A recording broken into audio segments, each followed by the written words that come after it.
o bolo do sucesso. 6 ingredientes. E aí você junta esses 6 ingredientes com a pitadinha do que eu chamo a diferença entre o profissional e o amador. O que difere o profissional do amador? Paciência e persistência. Porque o amador, se não der certo, ele chuta o pau da barraca. O profissional sabe que o amanhecer só vem depois da noite ter passado. Roma não foi construída em um dia. Então tem que ser de grão em grão a galinha enche o papo. Então tem que ser aos pouquinhos para chegar lá. Então eu coloco esses 6 ingredientes com paciência e persistência e o resultado só pode ser um: obter aquilo que você quer.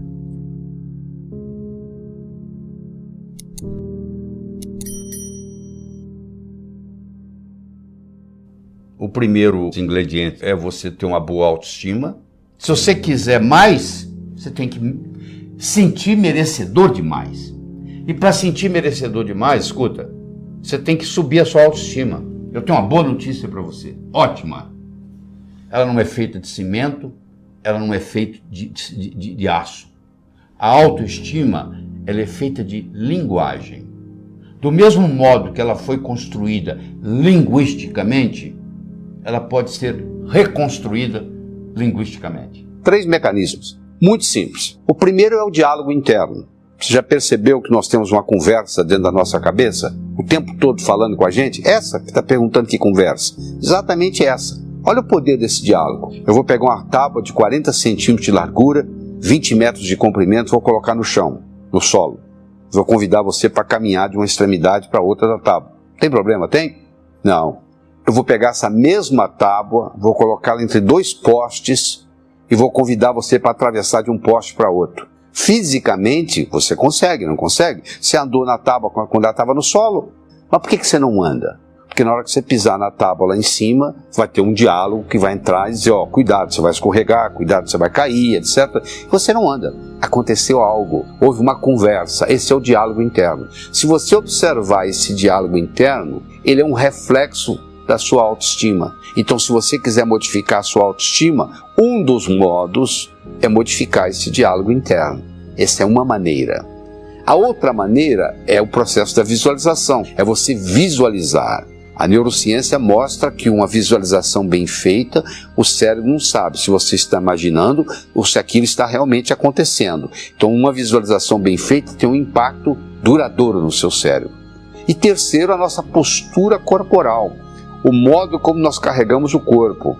Existe um conhecimento que eu vou passar agora, que é você imaginar que tem um gancho vindo do céu, que puxa a sua cabeça para cima, que estica o seu pescoço e que seus ombros relaxam, aí você fica numa postura tal que a energia flui com mais facilidade, melhora a sua saúde, melhora a sua autoestima. As pessoas deprimidas, em geral, são pessoas que olham para baixo, são pessoas cabisbaixas. Se você começar a andar olhando para o chão, no 3º, 4º dia você já está deprimido. Às vezes não leva nem isso. Então olha aqui 3 coisas interessantes. Quando eu junto essas 3, eu posso modificar a minha autoestima. Modificando a minha autoestima, eu modifico o meu desempenho, tanto pessoal quanto profissional. O segundo ingrediente é a sua capacidade de se comunicar, que é fundamental, principalmente no mundo de hoje, onde a comunicação é talvez o mais importante de tudo, o sucesso. Eu posso me sentir muito bem e estar dentro do quarto, não posso fazer nada, porque eu estou preso no quarto. Mas como é que eu transbordo isso para o mundo? Eu transbordo isso para o mundo via comunicação. Eu posso ter 2 indivíduos que têm QI de 145, quase gênio. Um está muito bem na vida e o outro está desempregado no quarto. Você vai ver a diferença, um se comunica bem e o outro não dá nem bom dia para o vizinho. Então, no momento que você melhora a sua capacidade de se comunicar, você passa a valer mais no mercado. Terceiro, é a sua capacidade de estabelecer objetivos, criar estratégia, criar táticas para colocar aqueles objetivos, implementá-los. Você sabe qual que é a diferença entre um sonho e uma meta? É uma data. Tudo aquilo que você colocou na categoria de algum dia não é meta, é sonho. Então primeiro eu tenho que transformar o sonho na meta. Como é que eu transformo o sonho na meta? Colocando uma data. Então você tem que datar os seus sonhos para transformá-los em metas. Bom, mas isso aí é a primeira etapa. Eu depois tenho que aprender a transformar meta em realidade, porque tem muita gente que transforma o sonho em meta e fica em meta. Agora, como é que eu transformo essa meta em realidade? Existem vários passos. Um deles, o seu objetivo, tem que ser algo que você quer e não que você não quer. Ou seja, tem que ser positivo. Eu não quero ficar doente. Isso não é meta. Eu quero ser saudável. Isso é meta. Eu não quero ser pobre. Isso não é meta. Eu quero ser rico. Isso é meta. Meta é aquilo que é, e não aquilo que não é. Então tudo aquilo que você coloca como se não for, que não é, ou seja, o que você não quer, é mais ou menos igual você dirigir um carro olhando pelo retrovisor. Você sabe de onde você está vindo, mas você não sabe para onde você está indo. Não é verdade? Então eu tenho que estabelecer, tem que ser positivo, tem que ser datado, tem que ser objetivo, tem que ser comensurável. Eu quero este ano ser 20% mais feliz que eu fui ano passado. Isso não é meta. Felicidade não é meta, felicidade é estado de espírito. É só você aprender a viver o momento. Então nós temos que saber fazer essas distinções. Então são 6 elementos. Dedicação ao trabalho de uma forma inteligente. O único lugar que eu conheço que sucesso vem antes de trabalho é no dicionário. Por outro lado, trabalho sozinho não traz sucesso. Onde que está o segredo? O segredo está no seguinte: para você ser bem sucedido, você tem que fazer as coisas acontecerem. Tem que gerar ação. Só que o bonito é que, para fazer acontecer, não significa necessariamente que você as faça. Existe uma coisa chamada delegação. Delegação significa o seguinte: eu vou solicitar a alguém fazer no meu lugar, alguém este que eu sei de antemão que vai fazer pior do que eu faço. E vou solicitar por 2 razões. Primeiro, porque eu, delegando, vai me dar tempo livre para fazer outras coisas mais importantes. E segundo, tão importante quanto a primeira, eu vou dar a outro indivíduo a oportunidade de crescer. É importante se entender isso, porque o que realmente dá resultado no mundo é você ter ideias abstratas e implementá-las. Quanto mais abstrata for a sua ideia e implementada, que ter só ideia também não adianta, mais rendimento você vai ter. É importante também você entender, se você trabalha para alguém, que o maior erro que um indivíduo pode cometer na vida é pensar que ele trabalha para os outros. Você não trabalha para ninguém, meu amigo. Você pode até ter alguém que lhe dê um salário no fim do mês, alguém que lhe pague uma secretária, que tem um telefone, etc. Mas na realidade, você está sempre trabalhando para você. O Napoleon Hill mostrou, naqueles milionários, aqueles que começaram pobres, foram funcionários e terminaram ricos, todos eles tinham uma característica em comum. Eles trabalhavam como se a empresa fosse deles. Eles economizavam como se a empresa fosse deles. Eles administravam como se a empresa fosse deles. Porque isso estava dando a eles know-how, conhecimento de como administrar uma empresa. E quando eles abriam a deles, eles já tinham essa experiência. A outra coisa importante que você tem que entender em termos de trabalho é o seguinte: existe uma grande diferença entre eficiência e eficácia. Eficiência significa fazer a coisa bem feita. Eficácia significa fazer o que precisa ser feito. Tem indivíduo que passa a vida inteira fazendo bem feito, coisa que não precisa ser feita. Ora, se não precisa ser feito, não há razão de você fazer.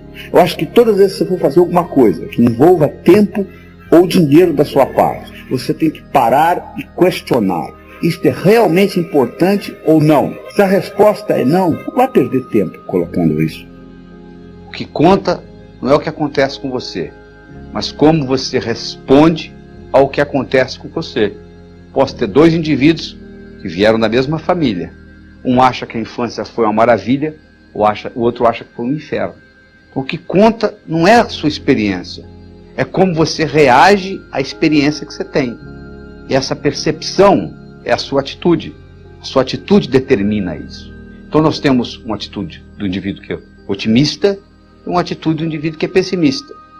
E o modo de você mudar essa atitude, que vai determinar a sua altitude na vida, depende muito do modo como você percebe o mundo.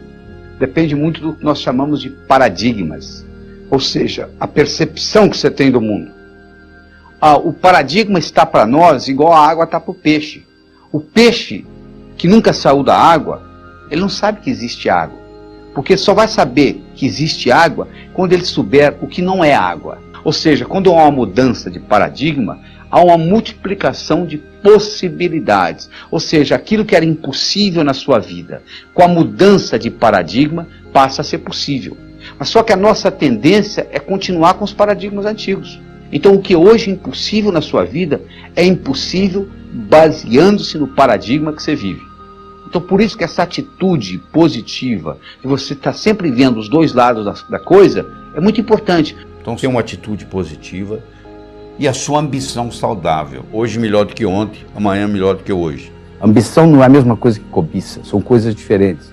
A ambição saudável é você crescer e deixar que os outros cresçam. Existe uma palavra japonesa chamada Kaizen. Toda uma filosofia montada nessa palavra, que é a melhora contínua. O Japão, em 1945, Hiroshima, Nagasaki, tudo destruído. Hoje, per capita, está entre os 5 melhores do mundo. O que trouxe o Japão, um arquipélago de mais de 3.000 ilhas, você imagina o que é gerenciar um arquipélago, a essa posição. A filosofia Kaizen, melhora contínua, só que nós nos acomodamos. A gente atinge um platô, um platô, e acha o seguinte, tá bom, a gente não continua nesse processo. Você imagina se você tiver um processo constante de melhora, todo dia melhora um pouquinho, todo dia melhora um pouquinho, todo dia melhora um pouquinho. Quando nós paramos de ser ambiciosos, nós começamos a morrer.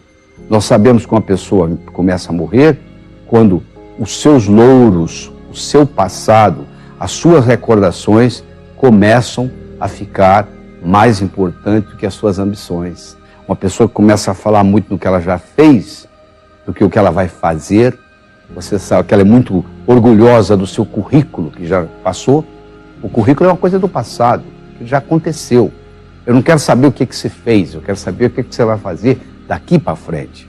Eu recomendo que você se concentre no futuro, porque é lá que você vai passar, é lá que nós vamos passar o resto da nossa vida. Esse futuro que está começando agora, nesse momento aí. E à medida que ele começa, ele já vira passado. E agora, já ficou passado. A vida vai nesse constante, passado, vai passando. E você está vivendo esse momento, esse momentinho, esse momento sutil. Você tem que viver o hoje e planejar o amanhã. Se você planeja só o amanhã, você não está vivendo a vida. Se você vive só o hoje, você também vai ter problemas. Então a filosofia simples é viver o hoje e planejar o amanhã. Então são 6 elementos, ó. A boa autoestima, boa comunicação, saber estabelecer metas, ter uma atitude positiva, dedicação ao trabalho de uma forma inteligente e a sua ambição saudável. Do mesmo modo que você aprende física, química, biologia, matemática, você pode aprender a ser bem-sucedido. Era uma vez, numa pequena ilha da Grécia, havia um sábio, famosíssimo. Famoso porque, até aquele dia, todas as perguntas feitas a ele soube responder. E a fama dele transcendeu a Grécia. Vinha gente de longe. Mas um dia, um adolescente, conversando com um amigo dele adolescente, disse, eu acho que eu sei como é que eu vou enganar esse sábio. Eu vou pegar um pequeno passarinho, vou esconder nas minhas mãos, vou levar para ele e vou perguntar se está vivo ou morto. Se ele falar vivo, eu vou espremer e deixar cair morto nos pés dele. Se ele falar morto, eu vou abrir a mão, vou deixar o passarinho voar. Interessa que ele responder, dessa vez ele vai errar. Mas você imagina, o adolescente pegou o pequeno passarinho, colocou nas mãos, foi até o sábio, olhou para o sábio no olho e disse assim, sábio, diga-me, o passarinho nas minhas mãos está vivo ou morto? O sábio olhou para ele e disse, meu jovem, a resposta está nas suas mãos. Eu quero que você saiba que o seu sucesso, tanto pessoal quanto profissional, esteve, está e sempre estará nas suas mãos.